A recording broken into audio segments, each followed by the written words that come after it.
जी अस्सलाम वालेकुम दोस्तों, ये देखें इस टाइम दरिया पर जाना इसका अपना ही मज़ा है जनाब। ये देखें रास्ता सुनसान बेआबान रास्ते हैं, ये आप चेक कर सकते हैं। खौफनाक रास्ते हैं।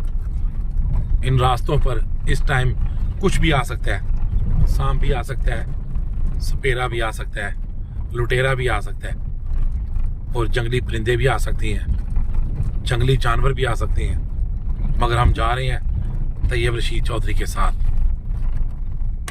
टापोटा तैयब साहब, कैसा लग रहा है तुम उधर? अच्छा इधर इधर इधर इधर इधर इधर जंगल में जाना कैसा लग रहा है? जो डायरेक्शन है ना वो सॉरी देख लीजिए। नहीं ठीक हो गया। हाँ जी शेख साहब, कैसा महसूस कर रहे जी ये फर्स्ट टाइम एक्सपीरियंस है और कमाल है। उधर हाँ लो दोस्तों, ये सब हम इकट्ठे जा रहे हैं दरियाए रावी के किनारे पर। और हमने वहाँ इस टाइम कुकिंग शुकिंग की है, तो गर्म रोटियां साथ नहीं लेकर आए थे, वो हम जाकर मंजूरपुरा प्लाट से लेकर